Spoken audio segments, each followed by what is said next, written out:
Do you know why certain Jewish families seem to carry abundance from one generation to the next, no matter what happens in the world around them? It is not luck. It is not coincidence. And I will tell you honestly, it is not simply hard work, though hard work matters.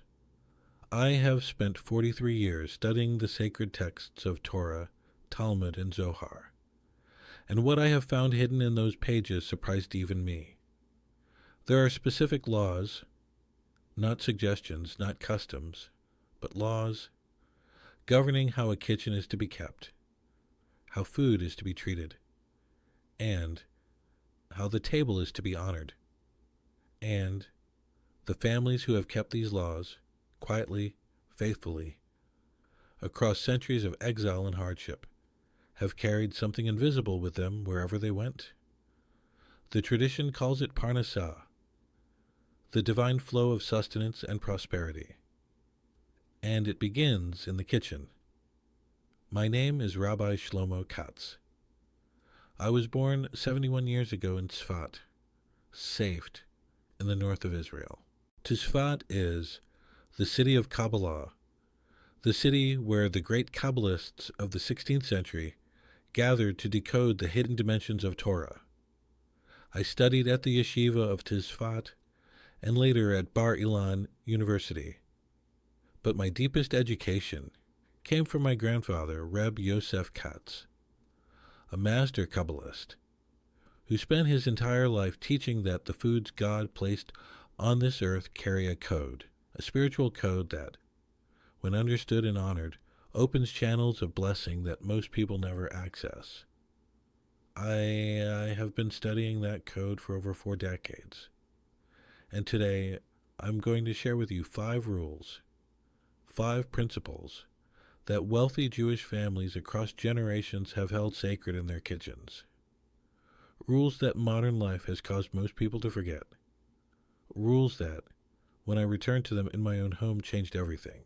Toward the end of this teaching, I will share something that my grandfather only revealed to family, a specific practice connected to one of these rules that he said could begin to shift the energy of a home within 40 days. Stay with me until the end. And understand this.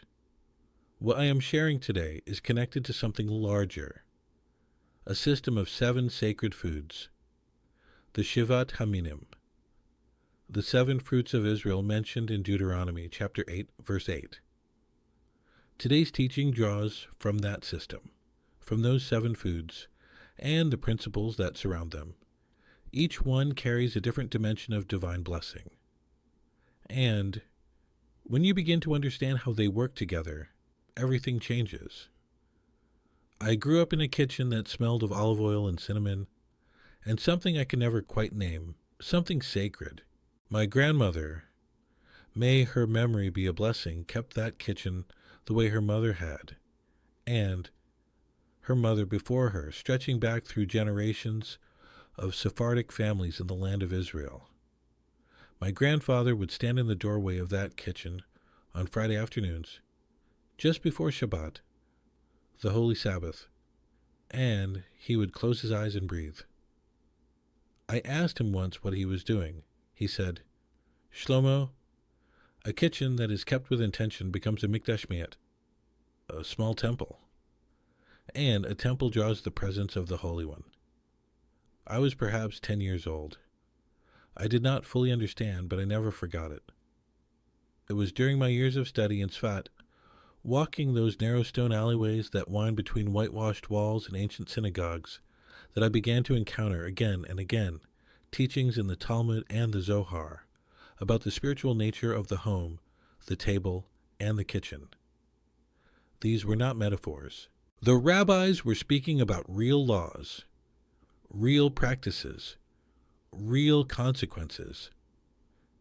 And I began to see that my grandmother's kitchen, without her ever using these words, had been a living expression of those laws.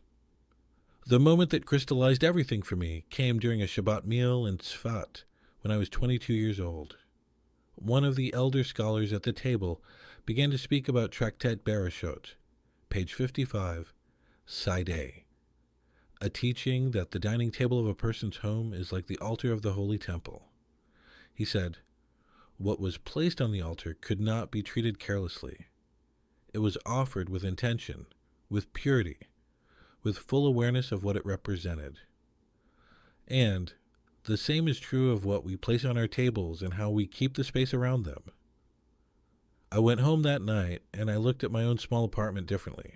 I realized I had been treating my kitchen as a utility, a place to prepare food, and not as what the tradition teaches it truly is, a gateway for blessing. If this teaching is resonating with you, if you have ever felt that your home needed more blessing, that something was missing from the flow of abundance in your life, write the words Shivat Haminim in the comments below. It means the 7 sacred fruits. And when you write it, know that you are participating in something ancient and alive. Now, I want to speak honestly about something, because this is not just a teaching about tradition. This is about something most people are feeling right now, in a very real and painful way. We are living through one of the most financially anxious periods in modern history. In the United States, where I now live in Boca Raton, Florida, recent studies show that more than 60% of Americans, across all income levels, report feeling financial stress. Credit card debt in the United States reached over $1 trillion for the first time in history in 2023, and it has continued climbing. Food prices rose dramatically across much of the world following the disruptions of recent years, and many families who thought themselves stable suddenly found themselves uncertain. The anxiety around money, around the future, around whether there will be enough. This is not a personal failure. It is a collective wound. And yet, and this is what the texts teach, and what I have witnessed over 43 years, material circumstances do not fully explain why some households seem to attract abundance, while others with similar or even greater resources see it drain away. The Talmud in Tractate Tanit, page 80, side B, teaches something remarkable. It says that blessing is only found in things that are hidden from the eye. In Hebrew, Bedavar ha-samui min ha'ayin. The rabbis understood that blessing operates in a dimension that is not fully visible, not fully measurable. And the kitchen, the place where food is prepared, where the family gathers, where the week begins and ends, is one of the primary entry points for that hidden dimension of blessing. I will tell you something personal. There was a period in my early 30s when I moved away from many of these practices. I was busy. I was building a career in academia. I told myself these were customs, that the modern world required a different approach. Within 3 years, I experienced a financial crisis that nearly broke me, a deterioration in my health, and a distance in my family relationships that frightened me. I am not saying these things happened because I stopped keeping my kitchen with intention. I am saying that when I returned to these practices, when I began again to treat the kitchen the way my grandfather had taught, things shifted, slowly at first, then unmistakably. What I came to understand is that this is not superstition, it is alignment. You align your home with the patterns the Torah describes, and the Torah's promises begin to operate in your life. What I discovered over those decades is that this is not a collection of isolated advice. It is part of a system. The system of 7 sacred foods, and the principles surrounding them, which work together like a living code. Today, I am giving you 5 of the rules. Understand that these rules are nourished by that larger system. Let me now introduce the foundation of what I will teach you.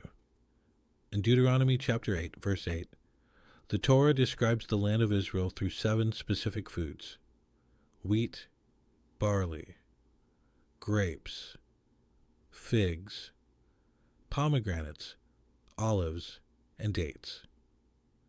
The Shivat Haminim. My grandfather, Reb Yosef, taught that these 7 were not chosen randomly.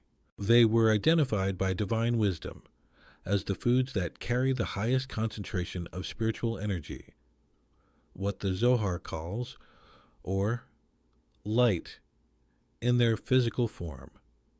When these foods are present in a home, treated with intention, prepared with awareness, the home itself begins to function differently. The Rambam, Maimonides, in his Mishneh Torah, in the laws of Dayot, the laws governing human temperament and conduct, also wrote extensively about the spiritual dimensions of food and the environment in which it is prepared. He understood what most modern nutritionists have only begun to acknowledge, that the relationship between a person and their food is not merely biochemical, it's something deeper. Now let me share the 5 rules. I want you to sit with each one, not just as information, but as a mirror.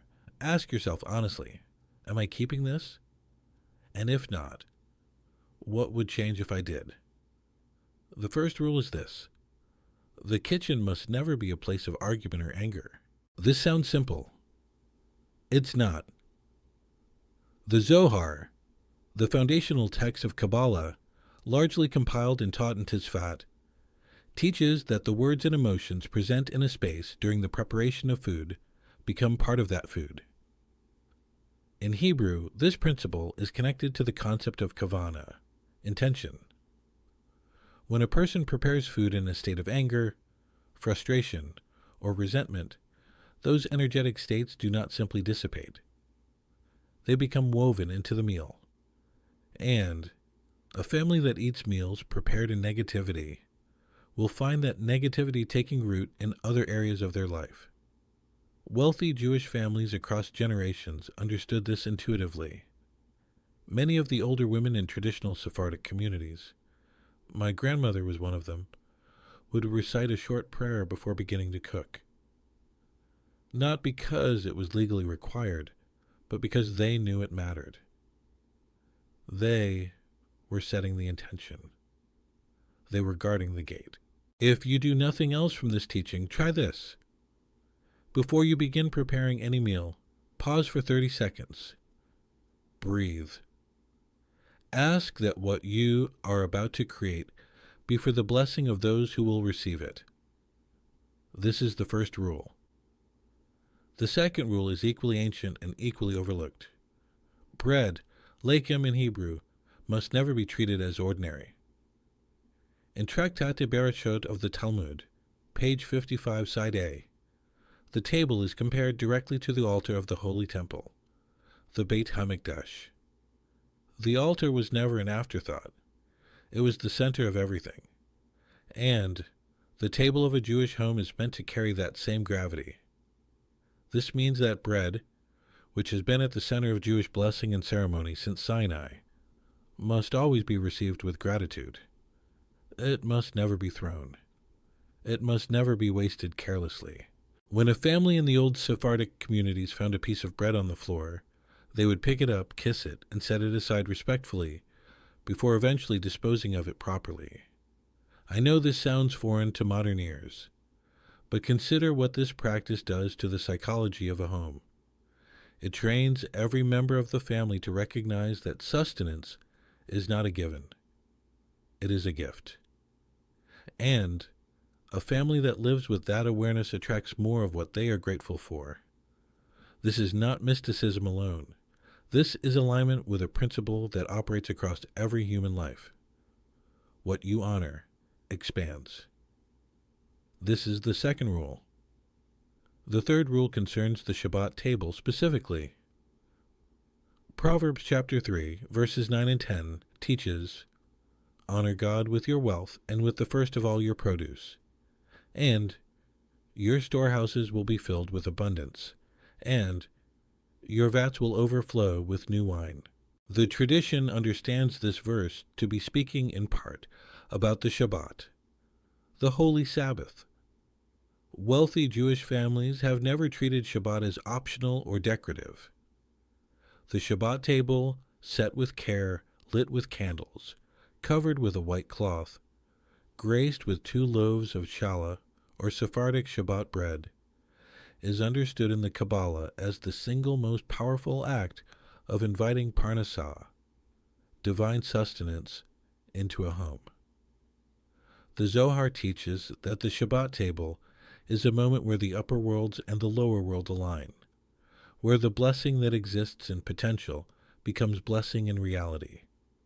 My grandfather said it this way: Shlomo, the way you treat Friday night tells the universe what you believe about what you deserve.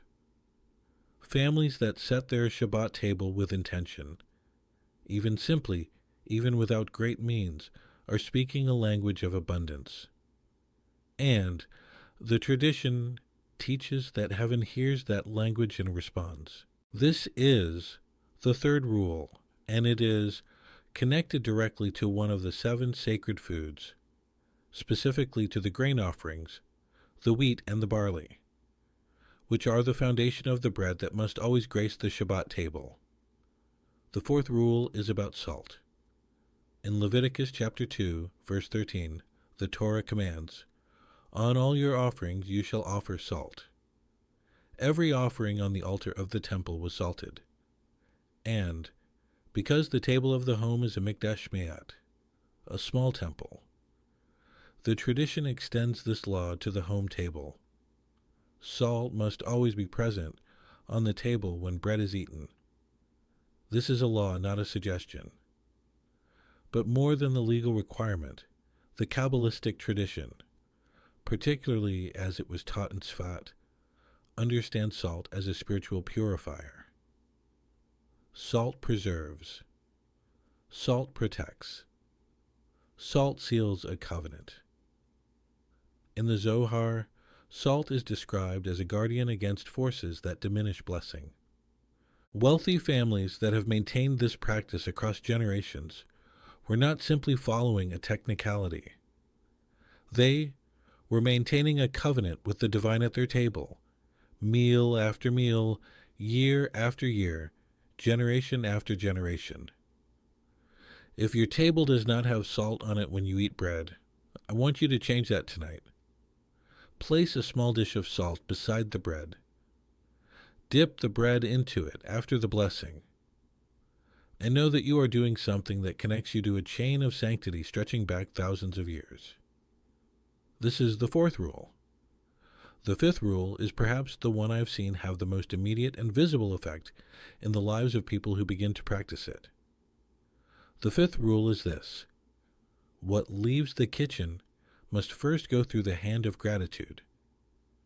In practical terms, this means that leftover food, food that is being given away, food that is being shared with guests or with those in need, must leave the kitchen consciously. The tradition of tzedakah, of giving a portion of one's food and resources to those who have less, is not simply an act of charity in Judaism.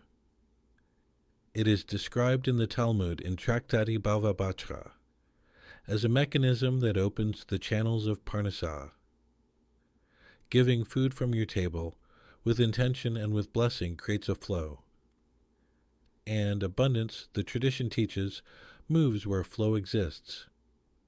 Families that have kept wealthy, truly, generationally wealthy in the way that matters in spirit as much as in resource, have never hoarded. They have understood that the table must give as well as receive. My grandfather would never let a Shabbat pass without sending food to at least one neighbor who might not have enough.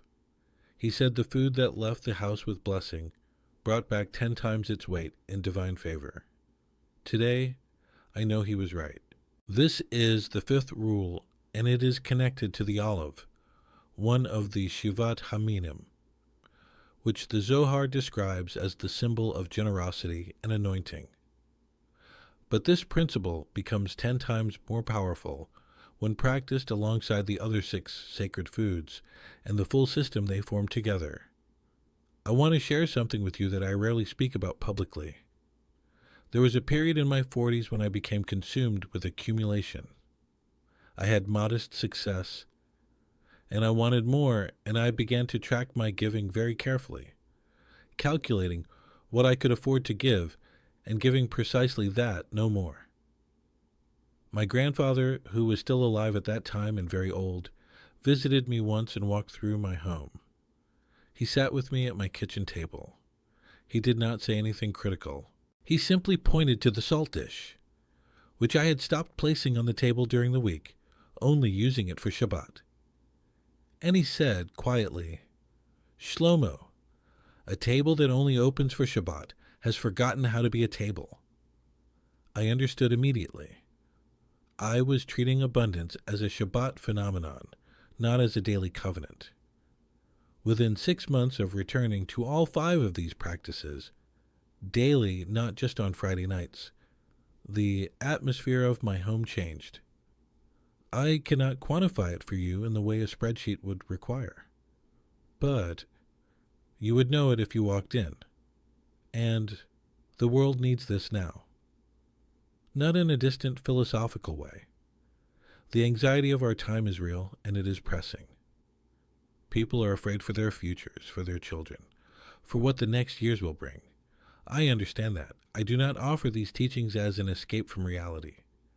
I offer them as a path that walks through reality with more light. My grandfather spent his entire life organizing these 7 teachings, these 7 sacred foods and their surrounding principles, into a complete system. It took me decades to begin to understand how deeply they connect, how each one amplifies the others, how the absence of one weakens all the rest. Let me bring this home. What I have shared with you today are 5 rules that families who carry lasting abundance have never abandoned. The kitchen is a sacred space and must be kept free of anger. Bread must be treated with reverence as the gift that it is. The Shabbat table must be set with full intention as the primary invitation to Parnassah. Salt must always be present on the table as a covenant and a protection. And what leaves the kitchen must go with blessing and generosity, creating the flow that abundance requires. These are not antiquated customs. They are operating principles that connect your daily life to something larger than what the eye can see. And they work. I have witnessed this across 43 years of study and practice and conversation with families around the world. This knowledge is yours. Whether you come from a Jewish family or not, whether you are observant or simply spiritually curious, the wisdom embedded in these texts belongs to all of humanity. But it comes with a responsibility. Use it with genuine intention, with authentic gratitude, and with respect for the tradition from which it comes. This is not a technique or a shortcut. It is an alignment. And alignment asks something of you. In my next teaching, I will reveal another of the 7 sacred foods, one that my grandfather said was the most misunderstood in all of Torah. A food that appears in moments of covenant, of healing, and of prophecy throughout Scripture, and that most people today use in entirely the wrong way. You will not want to miss it. If this teaching has touched something in you, share it with someone in your family. Write your reflections in the comments. Subscribe and turn on the bell so the next teaching finds you when it arrives. Shabbat Shalom. Until next time.